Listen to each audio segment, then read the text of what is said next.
स्वागत है आप सबका एनएसएस ट्यूटोरियल्स में। माय नेम इज नैन सरगर और आज हम शुरू करने जा रहे हैं मेजरमेंट ऑफ मैटर का लेक्चर नंबर 3। तो मेजरमेंट ऑफ मैटर के लेक्चर नंबर 3 में हम देखने वाले मोल कॉन्सेप्ट।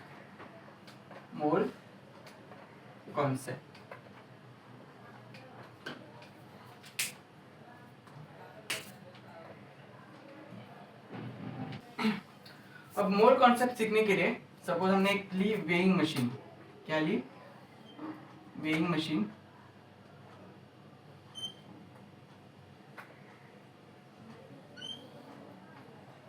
और यहां पर भी सेम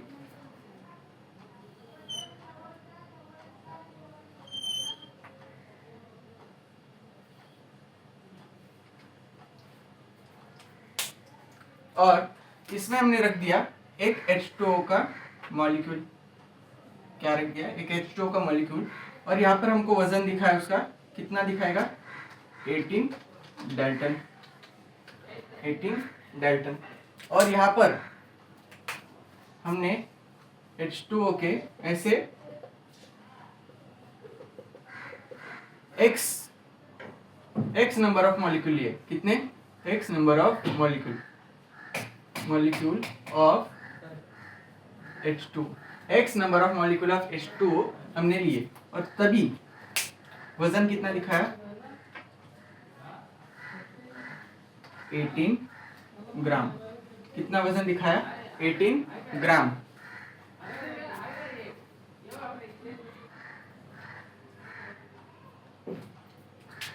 यहाँ पर वजन दिखाया 18 डाल्टन और यहाँ पर वजन दिखाया 18 ग्राम।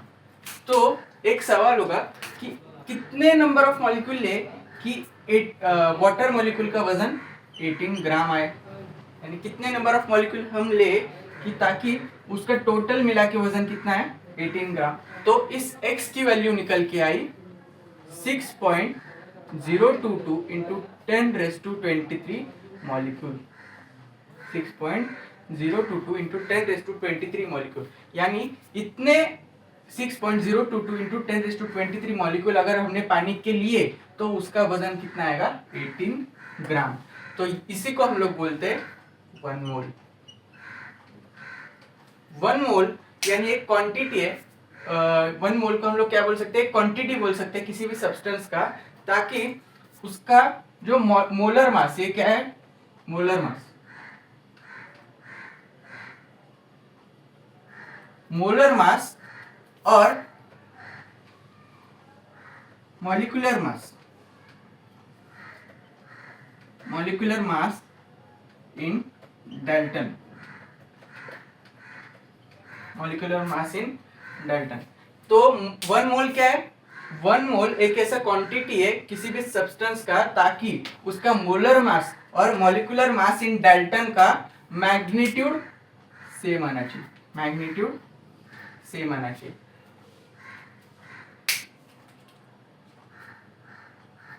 आई होप आप लोग समझ गए होंगे। 1 मोल यानी एक ऐसी क्वांटिटी कि उस क्वांटिटी में अगर हमने कोई भी सब्सटेंस लिया तो उसका मोलर मास और मॉलिक्यूलर मास इन डाल्टन का मैग्नीट्यूड सेम आएगा। तो अभी यहाँ पर H2O का एग्जांपल देख लिया, अभी दूसरा कंपाउंड लेते हैं।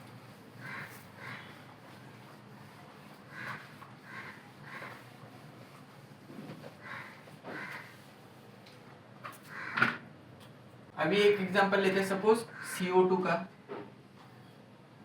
यहाँ पर रख दिया हमने वेइंग मशीन और यहाँ पर हमने रख दिया एक CO2 का मॉलिक्यूल। क्या रखा? एक CO2 का मॉलिक्यूल रखा। उसका वजन कितना है? वो हमने मॉलिक्यूलर मास कितना है उसका? CO2 का 44 डाल्टन। कितना है? 44 डाल्टन। और यहाँ पर हमने CO2 के कुछ मॉलिक्यूल्स रखे और फाइनल में हमको वजन कितना मिला उसका? हमको वजन मिला 44 ग्राम। कितना मिला? 44 ग्राम। तो यहाँ पर हमने कितने मॉलिक्यूल्स रखे होंगे ऐसे?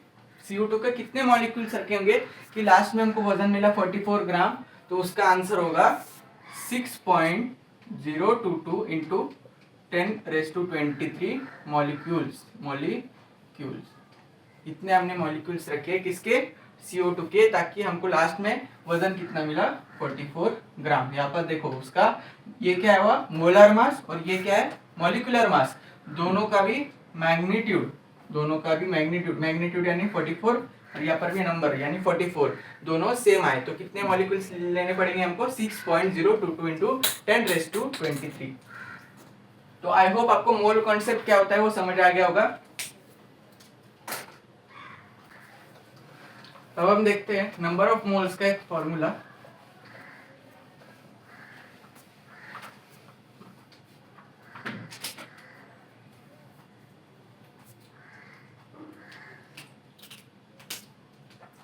number of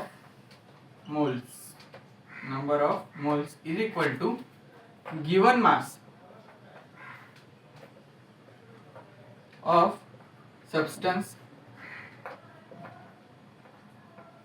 in gram upon उसका molecular mass in grams। अभी इसमें जो ग्राम वर्ड है ये बहुत इंपॉर्टेंट है। ग्राम की जगह आपको मास डाल्टन में भी दिया हो सकता है, तो आपको कन्वर्ट करना है ओके डाल्टन से ग्राम में, और तभी उसका final answer number of moles हमको निकालना है।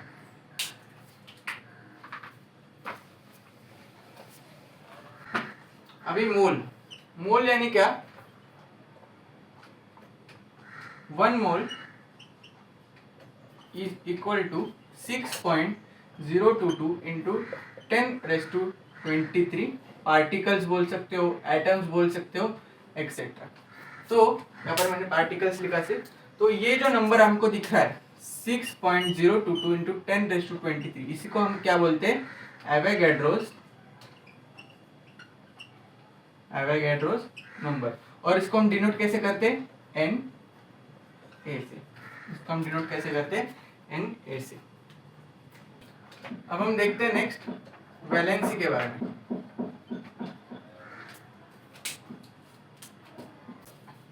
तो वैलेंसी सीखने से पहले हमें सीखना होगा ऑक्टेट रूल क्या होता है।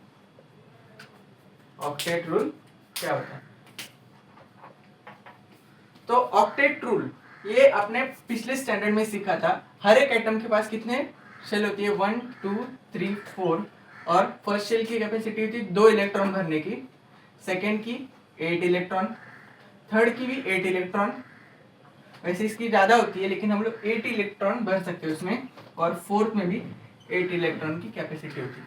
तो ये जो शेल्स की कैपेसिटी होती है या फिर शेल्स की टेंडेंसी होती है अपने अपने ऑर्बिट में 8 इलेक्ट्रॉन्स भरने की, उसी को हम लोग क्या कहते हैं ऑक्टेट रूल। और इसी के बेसिस के ऊपर वैलेंसी का कॉन्सेप्ट आता है।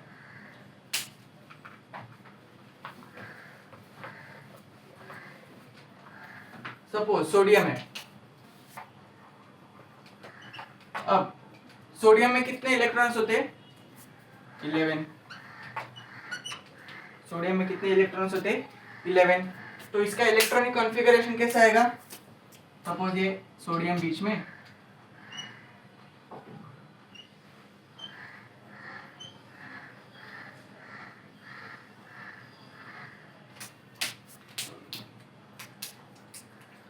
तो इलेक्ट्रॉनिक कॉन्फ़िगरेशन के हिसाब से फर्स्ट शेल में 2 इलेक्ट्रॉन की कैपेसिटी होती है। तो यहाँ पर हमने इलेक्ट्रॉन यहाँ पर फिल कर दिया और एक फर्स्ट शेल में 2 इलेक्ट्रॉन हो गए। अभी उससे ज्यादा फर्स्ट शेल में हम इलेक्ट्रॉन नहीं रख सकते, तो 11 में से 2 गए, कितने बचे 9 इलेक्ट्रॉन। तो 1 2 3 4 5 6 7 8, अभी 8 इलेक्ट्रॉन हमने सेकंड शेल में भर दी। उससे ज्यादा इलेक्ट्रॉन हम सेकंड शेल में भर सकते क्या, नहीं भर सकते, इसलिए हम थर्ड शेल की ओर शिफ्ट करेंगे। तो थर्ड शेल में हमने भरा 1 इलेक्ट्रॉन, तो इसका इलेक्ट्रॉनिक कॉन्फ़िगरेशन क्या हुआ 2, 8, 1। इसका इलेक्ट्रॉनिक कॉन्फ़िगरेशन क्या हुआ 2, 8, 1। अब नेक्स्ट क्लोरीन के पास कितने इलेक्ट्रॉन होते हैं 17। क्लोरीन के पास कितने इलेक्ट्रॉन होते हैं 17। तो इसका इलेक्ट्रॉनिक कॉन्फ़िगरेशन कैसे लिखेंगे, थोड़ा ऊपर लिख लेते, जगह नहीं है।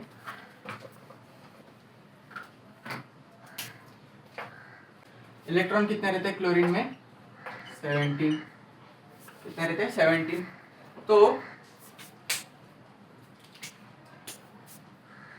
ये हो गया क्लोरीन,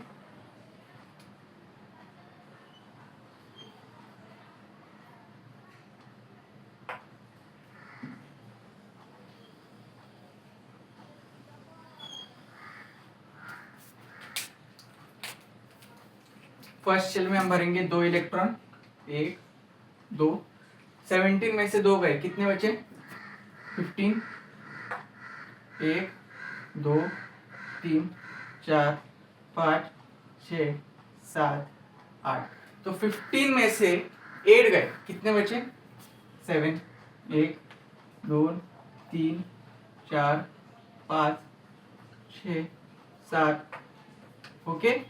तो ये हो गया इलेक्ट्रॉनिक कॉन्फ़िगरेशन ऑफ क्लोरीन। तो कितने बैठे 2 8 7, ये हो गया इलेक्ट्रॉनिक कॉन्फ़िगरेशन ऑफ क्लोरीन। और ये है electronic configuration of sodium. Electronic configuration of sodium. तो अब देखो, ये लास्ट शेल जो है सोडियम का, उसमें कितना इलेक्ट्रॉन है, एक ही इलेक्ट्रॉन है, लेकिन होने कितने चाहिए थे, 8 इलेक्ट्रॉन होने चाहिए थे। अभी इसको अगर ऑक्टेट पूरा करना है, उसके लास्ट शेल में अगर उसको 8 इलेक्ट्रॉन्स भरने हैं, तो उसको 7 इलेक्ट्रॉन्स को लेना पड़ेगा, या फिर 1 इलेक्ट्रॉन को देना पड़ेगा। अगर वो 1 इलेक्ट्रॉन देता है तो उसका सेकेंड शेल का ऑक्टेट तो पहले से ही पूरा था। देखो सेकेंड शेल में कितने थे, 8 इलेक्ट्रॉन थे, तो सेकेंड शेल का ऑक्टेट तो पूरा हो गया ना। 1 इलेक्ट्रॉन अगर हमने दे दिया किसी को, 1 इलेक्ट्रॉन अगर सोडियम ने किसको दे दिया, डोनेट कर दिया, तो उसका सेकेंड शेल का ऑक्टेट तो पहले से ही पूरा है, क्योंकि उसमें 8 इलेक्ट्रॉन है। तो इसमें से दोनों में से वो कौन सा ऑप्शन चूज करेगा, वो हम क्लोरीन के पास देखते हैं। देखो क्लोरीन के पास भी देखो, इसको अगर लास्ट शेल का ऑक्टेट पूरा करना है, लास्ट शेल में कितने इलेक्ट्रॉन है, 7 इलेक्ट्रॉन है। ऑक्टेट पूरा करने के लिए इसको 1 इलेक्ट्रॉन लेना पड़ेगा, या फिर उसको 7 इलेक्ट्रॉन जो है वो देना पड़ेगा, 7 इलेक्ट्रॉन देना पड़ेगा, 7 इलेक्ट्रॉन देना होगा और एक इलेक्ट्रॉन लेना होगा। तो इसमें से वो क्या करेगा, तो इसमें से उसके लिए जो इजी होगा वो करेगा। इसमें से इसके लिए इजी क्या होगा, 1 इलेक्ट्रॉन लेना, ये एक ऑप्शन उसके लिए बहुत भारी पड़ जाएगा। और यहाँ पर उसके लिए 7 इलेक्ट्रॉन लेना इजी होगा या 1 इलेक्ट्रॉन देना इजी होगा, तो 1 इलेक्ट्रॉन देना इजी होगा, 1 इलेक्ट्रॉन देना इजी होगा। 7 इलेक्ट्रॉन लेना उसके लिए इम्पॉसिबल है, या फिर उसके बोलो डिफिकल्ट है। तो इसलिए Na और Cl क्या करते हैं, एक दूसरे के साथ बॉन्ड बनाते हैं। कैसे, ये जो 1 इलेक्ट्रॉन है वो देता है किसको, क्लोरीन को। ये जो 1 इलेक्ट्रॉन है सोडियम के पास, वो किसको देता है, वो क्लोरीन को। और क्लोरीन को भी क्या करना था, 1 इलेक्ट्रॉन लेना था कहीं से भी, तो उसने क्या किया, सोडियम से 1 इलेक्ट्रॉन ले लिया और दोनों ने एक बॉन्ड बनाया, NaCl। क्या बनाया, NaCl। इसी को हम लोग क्या बोलते हैं, नमक। तो ये था केमिकल कॉम्बिनेशन। तो अभी इसमें वैलेंसी क्या थी, वैलेंसी का कॉन्सेप्ट कहां पर था, देखो यहाँ पर उसने ऑक्टेट पूरा करने के लिए उसने क्या किया, 1 इलेक्ट्रॉन को दिया। तो 1 इलेक्ट्रॉन दिया ना, तो उसकी वैलेंसी क्या आई, यहाँ पर ऑक्टेट पूरा करने के लिए उसने क्या किया, 1 इलेक्ट्रॉन को दिया। तो 1 इलेक्ट्रॉन दिया, इसलिए उसकी वैलेंसी क्या थी, क्या थी, 1। और यहाँ पर ऑक्टेट पूरा करने के लिए उसने 1 इलेक्ट्रॉन लिया, 1 इलेक्ट्रॉन लिया, इसलिए इसकी वैलेंसी क्या थी, इसकी भी वैलेंसी हो गई 1, इसकी भी वैलेंसी हो गई 1।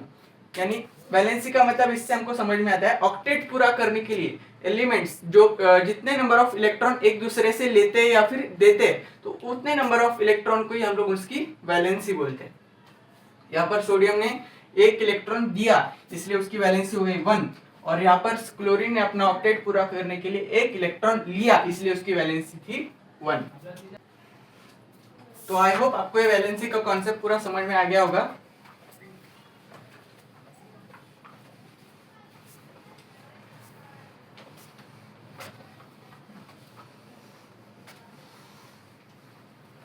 एक बार यहाँ पर Na ने सोडियम क्या किया था, एक इलेक्ट्रॉन डोनेट किया था, एक इलेक्ट्रॉन डोनेट किया था। और यहाँ पर क्लोरीन ने क्या किया था, एक इलेक्ट्रॉन रिसीव किया था। क्या किया था, एक इलेक्ट्रॉन रिसीव किया था, यानी एक इलेक्ट्रॉन लिया था। तो एक इलेक्ट्रॉन डोनेट करने के बाद Na पर एक पॉजिटिव चार्ज आएगा। जब कोई भी एटम इलेक्ट्रॉन देता है यानी डोनेट करता है तो उसके ऊपर कौन सा चार्ज आता है, पॉजिटिव चार्ज। और कोई एटम अगर इलेक्ट्रॉन लेता है यानी रिसीव करता है तो उसके ऊपर कौन सा चार्ज आता है, नेगेटिव चार्ज। यहाँ पर क्लोरीन ने एक ही इलेक्ट्रॉन लिया तो उसके ऊपर एक माइनस चार्ज आएगा। अगर सोडियम 2 इलेक्ट्रॉन डोनेट करता है, वैसे पॉसिबल नहीं है, वो एक ही इलेक्ट्रॉन डोनेट करता है, लेकिन हमने मान लिया कि अगर वो 2 इलेक्ट्रॉन डोनेट करता है तो उसके ऊपर Na2+ ऐसा चार्ज आता है। और अगर क्लोरीन 2 इलेक्ट्रॉन रिसीव करता तो उसके ऊपर कौन सा चार्ज आता, Cl2-, Cl2-। तो जो पॉजिटिवली चार्ज एटम्स होते हैं, पॉजिटिवली, ये क्या है, पॉजिटिवली चार्ज एटम्स होते हैं, उनको हम लोग क्या बोलते हैं, कैटायन। उनको हम क्या बोलते हैं, कैटायन। और नेगेटिवली चार्ज एटम्स होते हैं, उनको हम लोग क्या बोलते हैं, एनायन। उनको हम लोग क्या बोलते हैं, एनायन। अभी कैटायन और एनायन को याद रखने में आपको अगर कंफ्यूजन होता होगा तो इसमें देखो ट्रिक है। इसको एंड आयन ऐसा सेपरेट लिखो, तो इसको हम लोग अगर 2 हिस्सों में डिवाइड करें, N फॉर नेगेटिव और आयन वैसे का वैसा। एनायन को हम लोग क्या बोल सकते हैं, फुल फॉर्म में अ नेगेटिव आयन। तो ये हुआ उसका याद रखने का ट्रिक। अभी हम देखते हैं वेरिएबल वैलेंसी के बारे में।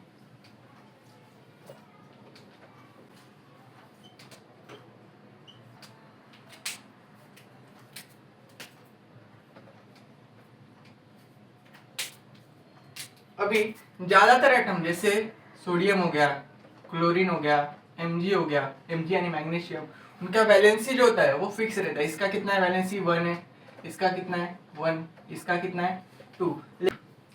अभी कुछ कुछ एटम ऐसे होते हैं जिनका वैलेंसी फिक्स नहीं होता, इनका वैलेंसी वेरिएबल होता है। जैसे कॉपर, उसका वैलेंसी कितना होता है, 1 या फिर 2।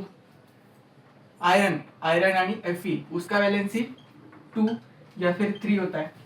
और Hg, Hg यानी क्या, मर्क्यूरी, उसका वैलेंसी भी 1 या फिर 2 होता है।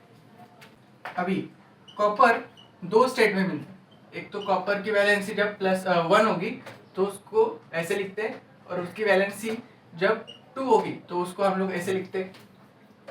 तो Cu+ को हम लोग क्या बोलते हैं, क्यूप्रस। और Cu2+ को हम लोग क्या बोलते हैं, क्यूप्रिक। क्या बोलते हैं, क्यूप्रिक। अब Hg यानी मर्क्यूरी, Hg भी 2 स्टेट में रहता है, Hg+ और Hg2+। Hg+ और Hg2+ को हम लोग क्या क्या बोलते हैं, Hg+ को हम लोग बोलते हैं मर्क्यूरस, और Hg2+ को हम लोग बोलते हैं मर्क्यूरिक। वैसे ही सेम Fe के केस में Fe2+, Fe3+, Fe2+ को हम लोग बोलते हैं फेरस, और Fe3+ को हम लोग बोलते हैं फेरिक।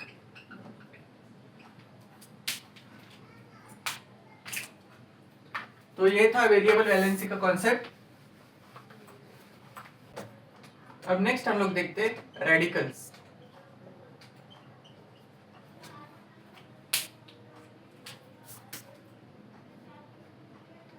अब रेडिकल्स क्या होते हैं? रेडिकल्स हम पहले भी पढ़ चुके हैं। सपोज NaCl है, NaCl, तो NaCl में अगर हम दोनों को सेपरेट करें तो ये बचेगा Na प्लस और ये बन जाएगा Cl माइनस, Na प्लस और Cl माइनस। तो इसी को हम लोग क्या बोलते हैं? ये दोनों को हम लोग क्या बोल सकते हैं? बेसिकली रेडिकल्स बोल सकते हैं। लेकिन अगर स्पेसिफिकली Na प्लस को हम लोग कुछ बोले तो उसको हम लोग बोलेंगे कैटायनिक रेडिकल या फिर कैटायन, और इसको हम लोग बोल सकते हैं एनायनिक रेडिकल या फिर एनायन। अब कैटायनिक रेडिकल्स को हम लोग क्या बोलते हैं? कैटायनिक रेडिकल्स हम लोग क्या बोलते हैं? Basic radical.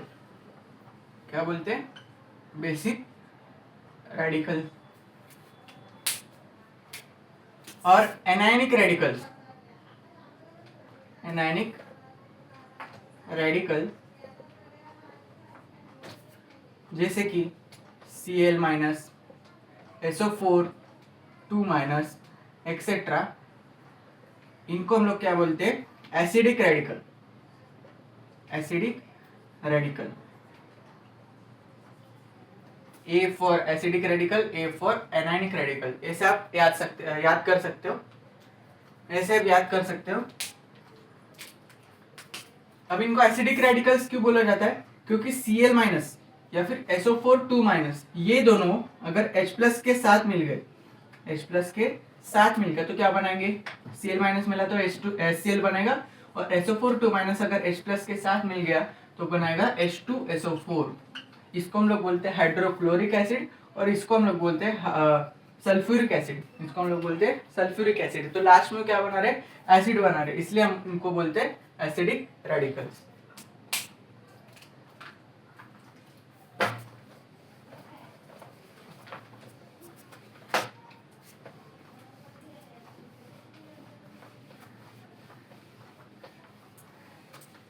अभी जो बेसिक रेडिकल्स होते हैं,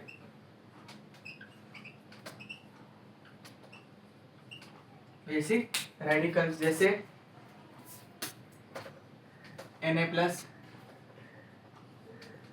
K प्लस, ये जो होते हैं वो बनते कैसे?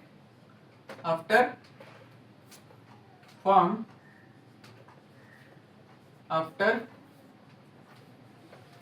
गिविंग इलेक्ट्रॉन, यानी इलेक्ट्रॉन डोनेट करने के बाद वो बेसिक रेडिकल्स फॉर्म होते हैं, गिविंग इलेक्ट्रॉन। लेकिन इसका एक एक्सेप्शन है, एक्सेप्शन वो है NH4 plus, NH4 plus. Exception आपको याद रखना है क्योंकि एक्सेप्शन से ज्यादा सवाल आते हैं एग्जाम में। और एनायनिक या फिर बोलो एसिडिक रेडिकल्स,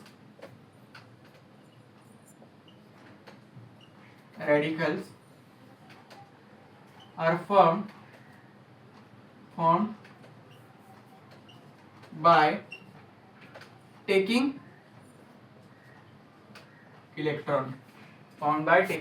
इलेक्ट्रॉन, और इसका भी एक एक्सेप्शन है जो कि है MnO4 2 माइनस। अब सिंपल रेडिकल क्या होते हैं? सिंपल रेडिकल यानी ऐसे रेडिकल जिस पर कोई भी सिंगल एटम के ऊपर चार्ज होगा, जैसे Cl minus, Na plus, H plus, इन पर खाली एक एटम पर ही चार्ज बना है। लेकिन कंपोजिट रेडिकल क्या होता है? कंपोजिट रेडिकल यानी ऐसे रेडिकल जिसमें किसी भी ग्रुप ऑफ एटम के ऊपर चार्ज होता है, जैसे MnO4 माइनस, SO4 2 माइनस, इस पर ग्रुप ऑफ एटम्स के ऊपर एक चार्ज आया तो इसको हम लोग बोलते हैं कंपोजिट रेडिकल। और हमेशा याद रखना रेडिकल के ऊपर जो भी साइन होता है, जो भी मतलब चार्ज होता है, तो उसका मैग्नीट्यूड ही उसका वैलेंसी होता है। जैसे क्लोरीन पर कितना चार्ज है -1, तो उसकी वैलेंसी कितनी होगी, वैलेंसी होगी -1। ये आपको सही लग रहा है? नहीं, वैलेंसी के आगे प्लस या माइनस साइन नहीं होता है, वैलेंसी एक खाली नंबर होता है, इसलिए इसका वैलेंसी आएगा सिर्फ 1। और सोडियम का वैलेंसी भी कितना आएगा, सोडियम के ऊपर चार्ज कितना है +1 है, तो इसका वैलेंसी भी कितना आएगा 1।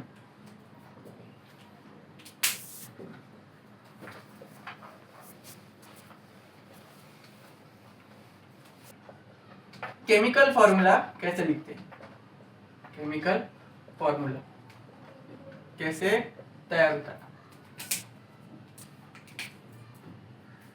तो आपके बुक में एग्जांपल दिया है Na2SO4 का। तो ये केमिकल फॉर्मूला कैसे तैयार हुआ उसका स्टेप बाय स्टेप हम लोग देखने वाले। इसमें जो इसका सबसे पहला स्टेप क्या होता है, इसमें जो आपको कैटायन और एनायन दिखे वो दोनों सेपरेटली लिखो, यानी Na लेफ्ट में लिखा, ये क्या है कैटायन है, और SO4 राइट साइड में लिखा, ये क्या है एनायन है। लेकिन इसके ऊपर हमको चार्ज लिखना है क्या, नहीं लिखना है, इसके ऊपर चार्ज नहीं लिखना, लेकिन इसके ऊपर कितना चार्ज है या फिर इसकी वैलेंसी कितनी है वो हमको पता है। इसकी वैलेंसी है 1 और इसकी वैलेंसी है 2, तो इसके नीचे हम लोग लिखेंगे इसकी वैलेंसी है 1 और इसकी वैलेंसी है 2। लास्ट में क्या करना है, क्रॉस मल्टीप्लाई करना है। क्या करना है, क्रॉस मल्टीप्लाई करना है। तो Na के पास कौन सा नंबर गया 2, तो बनेगा Na2, और SO4 के पास कितना नंबर गया 1, तो SO4 1 नंबर होता है तो हमको लिखने की जरूरत नहीं होती है, वो अंडरस्टूड होता है। तो बना क्या Na2SO4। और एक बात याद रखना, जब भी हम लोग केमिकल नेम लिखते हैं, सपोज NaCl है, केमिकल नेम लिखते हैं तो कैटायन का नाम पहले लिखते हैं और एनायन का बाद में। कैटायन का नाम क्या है सोडियम, और एनायन का नाम क्या है क्लोराइड, सोडियम क्लोराइड। तो कैटायन का नाम पहले, एनायन का नाम बाद में। अभी पेज नंबर 56 में एक ऑरेंज कलर का चार्ट दिया है, वो चार्ट आपको जितना बाय हार्ट हो सके उतना बाय हार्ट करिए, क्योंकि एग्जाम में directly fill in the blanks में या फिर मैच द फॉलोइंग में या फिर चूज द करेक्ट ऑप्शन में ये चार्ट से आपको सवाल आ सकते हैं। ओके, आई होप आपको ये लेक्चर समझ आ गया होगा। अगर आपको ये वीडियो अच्छा लगा तो प्लीज लाइक शेयर और सब्सक्राइब करना, और अगर आपको कुछ डाउट्स होंगे तो प्लीज कमेंट सेक्शन में बताना। Thank you.